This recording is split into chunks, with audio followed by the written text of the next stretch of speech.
On October 8, 2025, my son knocked on my door in Florence. I had last seen him asleep in a crib in Greenwich, Connecticut, on a freezing night in February 1985. He had been 8 months old. I had kissed his forehead, climbed out of a second-floor window, and left the country with a pianist. The family told him I died before spring.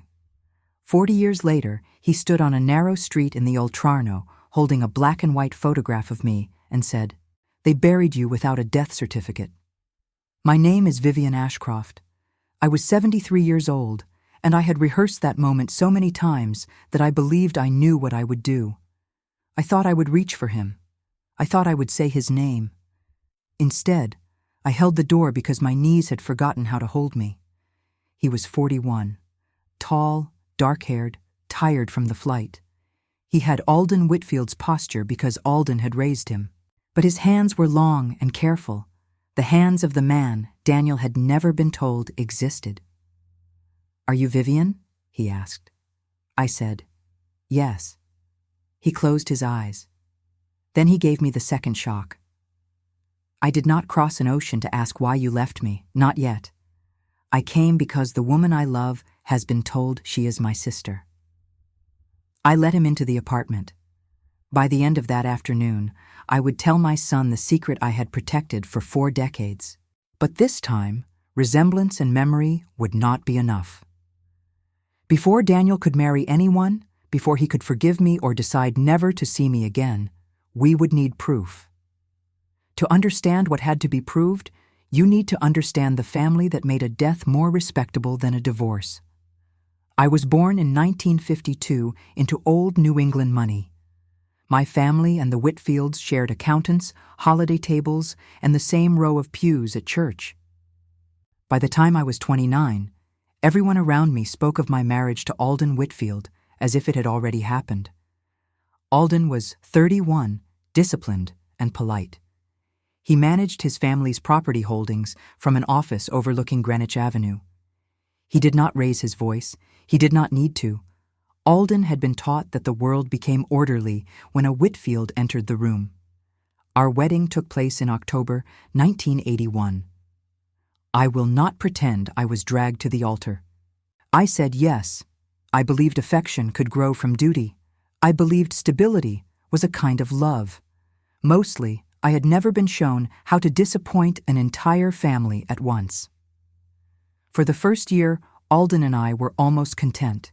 He was attentive in the way a careful host is attentive. My place at dinner was always set. My car was always serviced. Flowers appeared every Friday because his secretary had scheduled them. What never appeared was curiosity. He did not know what music made me stop speaking. He did not know I still kept my childhood cello in the back of a closet.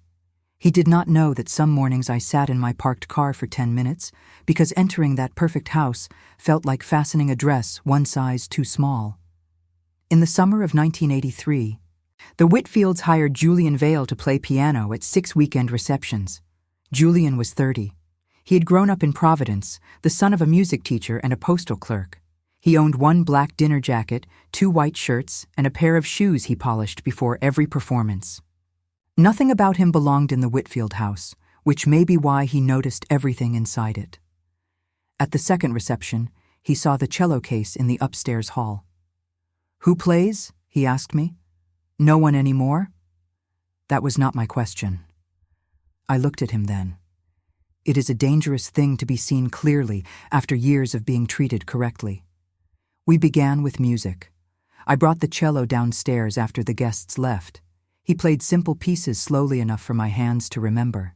We spoke while the caterers carried glasses to the kitchen, and Alden discussed investments on the terrace. Julian asked what I wanted before he asked what my family expected. No one had done that since I was a girl. By autumn, we were in love. I am not offering that sentence as an excuse. Alden deserved honesty before betrayal. Julian deserved a woman who was free. I gave neither man what he deserved. There was an afternoon in September when Alden was in Boston and rain struck the pool house windows hard enough to blur the garden. Julian had been playing a Chopin nocturne. When the music stopped, neither of us moved away. The following spring, I learned I was pregnant. I knew the child was Julian's because Alden and I had been living in separate rooms for almost 4 months. Alden had spent almost the entire conception window in London negotiating a property sale, except for one hurried day between flights. I kept the dated airline itinerary and hotel invoices for years, though at the time I told myself they meant nothing. When I told Alden about the pregnancy, he counted backward and then stopped. For one long moment, I thought he understood. Then he smiled.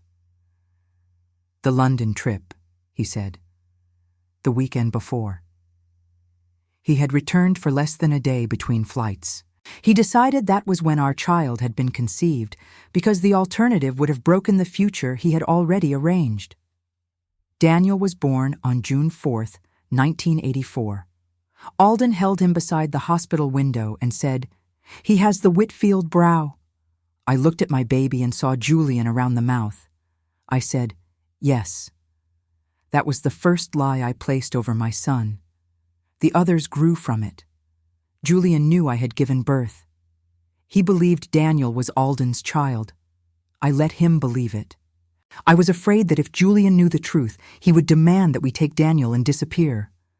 I was also afraid Alden would destroy him if we tried. So I did what frightened people often do. I delayed the decision until every choice became worse. In January 1985, Julian received a 1-year teaching contract from a private music academy in Florence. He asked me to leave Alden. "Bring the baby," he said. "Alden will never allow it. Then we stay and fight. You do not know my family, and you do not know what leaving that child will do to you." He was right. On February 12th, I packed 1 suitcase. I told Julian that Daniel belonged to Alden and would be safer in Greenwich than in rented rooms with us. That night, Daniel slept in his crib. I left through the window because walking past the nursery door twice felt impossible. I kissed him once. I placed the blue knitted rabbit he loved beside his hand. Then I climbed down the garden trellis and walked away from my child. Julian argued with me all the way to the airport. At the gate, he asked me one last time to turn back. I did not. Florence was supposed to feel like freedom. Instead, every church bell sounded like a child crying from another room.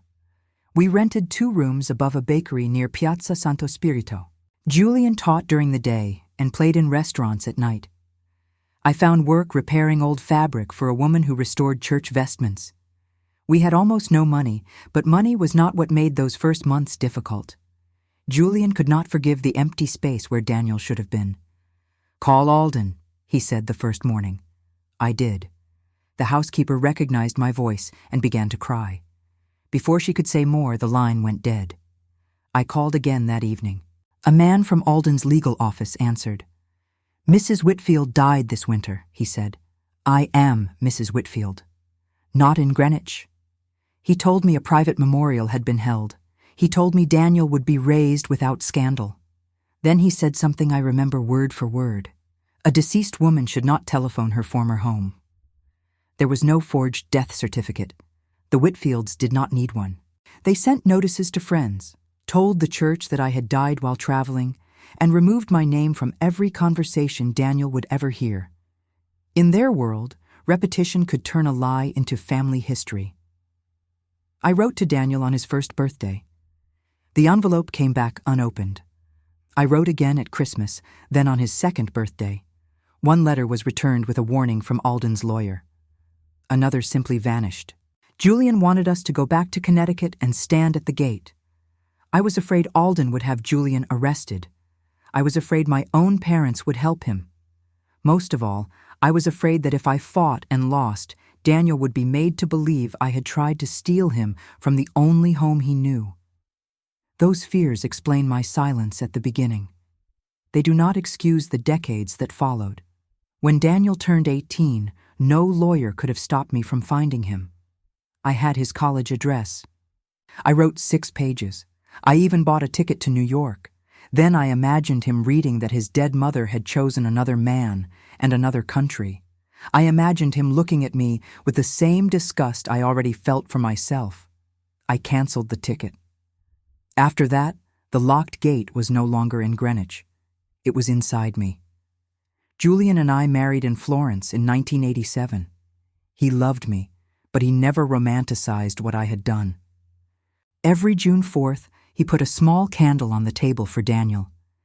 "He should know you are alive," he would say. "One day."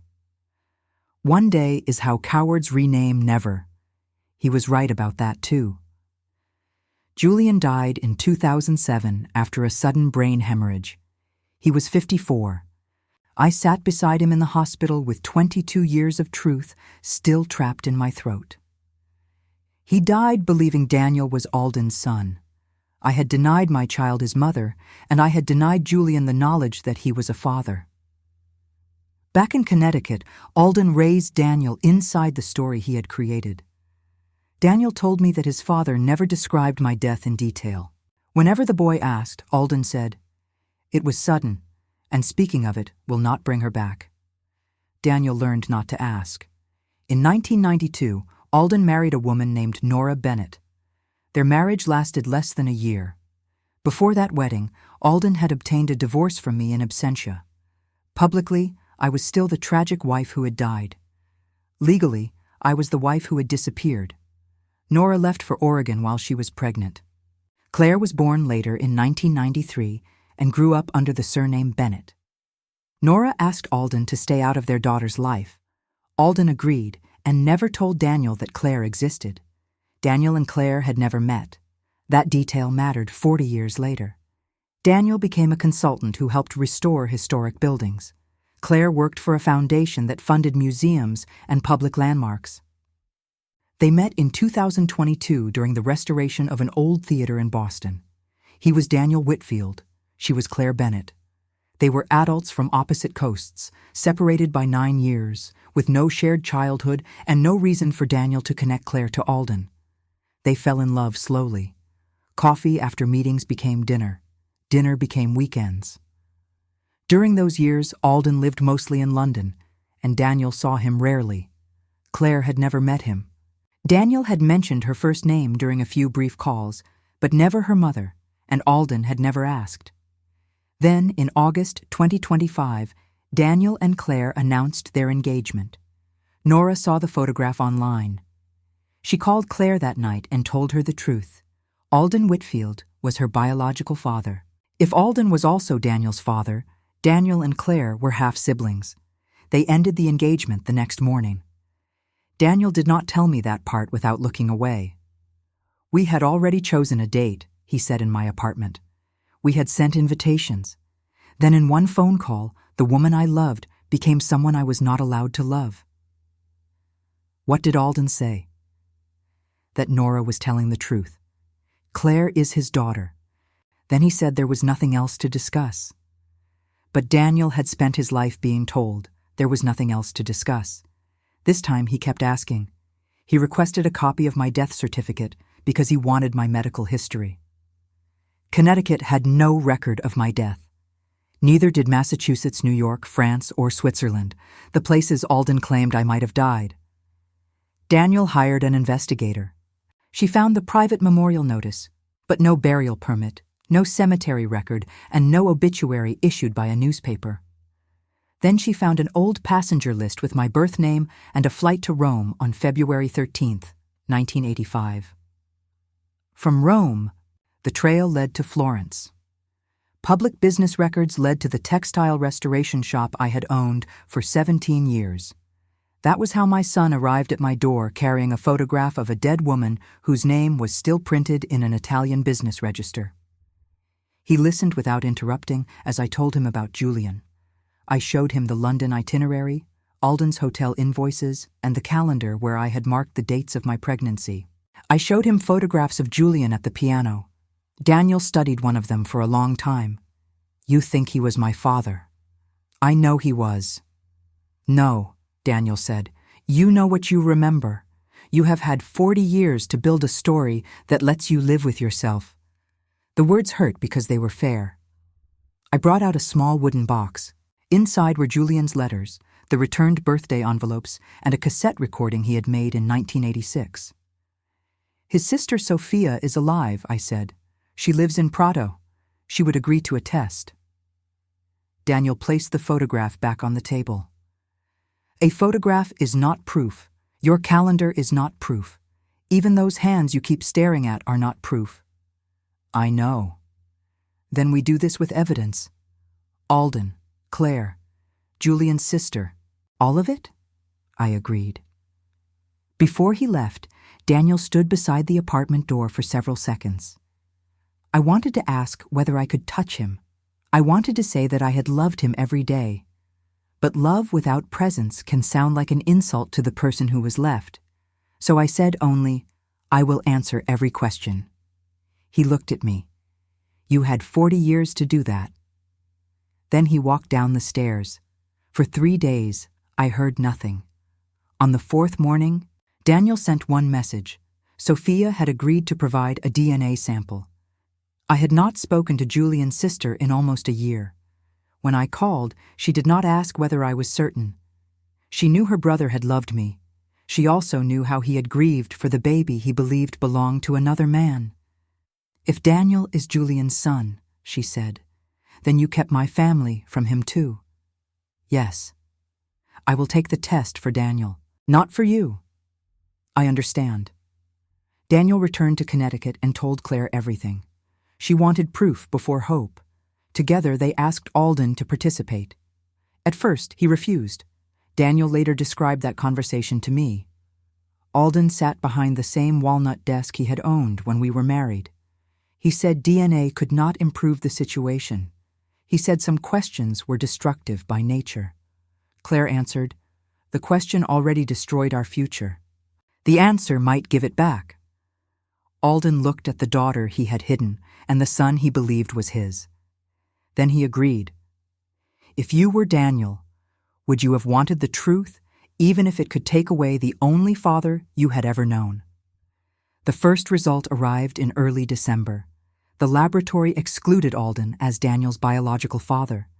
The second confirmed that Daniel and Claire had no biological relationship. They were not brother and sister. They were not related at all. The third test compared Daniel's DNA with Sophia's. The laboratory found the relationship expected between a biological aunt and nephew. Julian Vale, the pianist Alden's family had erased from the story, was Daniel's father. Daniel called me from his car. You were telling the truth, he said. I waited for relief. What came instead was grief. Proof had freed Daniel to love Claire, but it had also taken the blood connection he thought he shared with the man who raised him. One result had opened a future and rewritten an entire childhood. I am sorry, I said. Which part? There were too many possible answers. All of it. The DNA did not make Alden innocent. It did not make me forgivable. It did not give Julian the years he had lost. Evidence can settle paternity, but it cannot decide who deserves to be called family. Alden did not speak to Daniel for 9 days. Then he appeared at Daniel's house carrying the blue knitted rabbit. I learned later that Alden had found it in the crib the morning after I left. He had kept it in a cedar box through 2 marriages, 3 moves, and every year of Daniel's life. He placed it on the kitchen table. Your mother left this beside you, he said. It was the first time in 40 years that Alden had spoken of me as a living woman. Daniel asked why he had lied. Alden said the truth would have humiliated both families. He said a dead mother could be mourned, while a mother who had chosen another man would make Daniel feel rejected. So you protected me? Daniel asked. At first, I thought I did. And after I became an adult? Alden had no answer that did not resemble mine. He admitted that anger had hardened into habit. He admitted that keeping me dead had allowed him to remain the injured husband and the unquestioned father. He also admitted that when he saw Daniel as a baby, he had suspected the truth. I may not be your father by blood, he said, but I was there for every fever, every school play, every broken bone, and every door you slammed. I do not know what the test permits me to call myself now. Daniel picked up the rabbit. It permits the truth, he said. You raised me. You also lied to me. Both things are true. That was more mercy than either Alden or I had earned.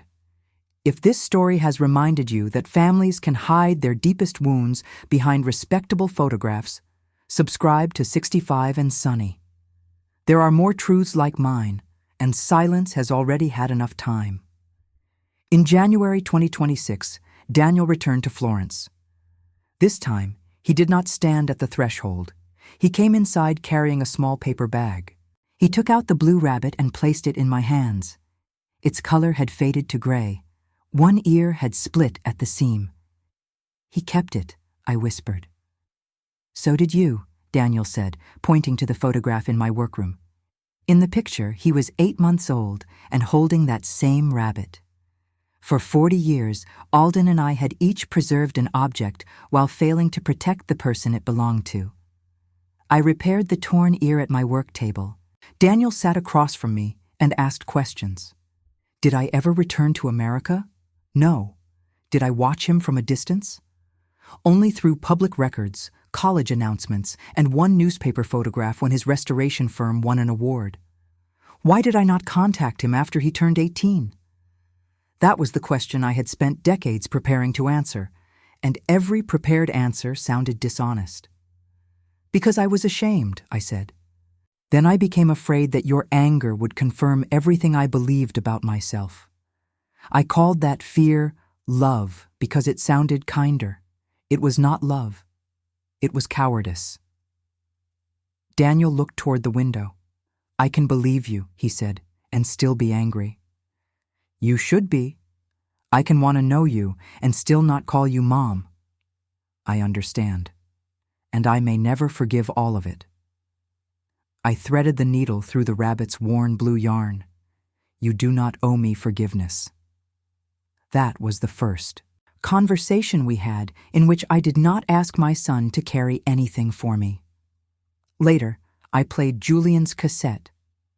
The recording began with the scrape of a piano bench. Julian laughed because he had missed the opening note. Then he started again and played the nocturne I had heard on the afternoon our lives changed. Daniel listened without speaking. At the end, Julian's voice came through the old tape. For the child who should be here. Daniel covered his mouth. I had always known whom Julian meant. But until I watched Daniel hear those words, I had never understood how much room Julian had made for that absent child. He had believed Daniel was another man's son, yet he had grieved for him anyway. Daniel asked me to play it again. We listened until the tape clicked. He stayed in Florence for 6 days. We walked past the academy where Julian had taught. Sophia joined us for lunch and brought photographs Daniel had never seen. Julian as a boy at a battered upright piano. Julian beside his parents. Julian laughing with his head thrown back. Daniel did not receive a father that week. He received pieces of one. After he returned home, we spoke every Sunday. Some calls lasted an hour. Others lasted 5 minutes. Once, he did not call for 3 weeks because something I said made him angry. I did not chase him or demand reassurance. I waited, answered when he was ready, and told the truth. Claire and Daniel became engaged again in February. They chose June 20th, 2026 for the wedding. The ceremony would take place in a restored glass house in Connecticut. Claire asked Alden to walk her down the aisle. Daniel asked me to attend. Not to stand in the place of a mother who had raised him, simply to be present. I arrived 2 days early with the repaired rabbit in my suitcase and Julian's cassette wrapped in linen. The morning of the wedding, Alden and I saw each other for the first time in 41 years. He was 76. His hair was white. For a moment, I saw the young man at the hospital window holding a baby he had decided was his. You should have taken Daniel with you, he said. Yes. You should have come back. Yes. I should have told him you were alive. I looked at him. Yes. There was no embrace. No dramatic forgiveness. We were 2 old people standing inside the consequences of choices made when we were young. Then Alden said, he became a good man. You helped him become one.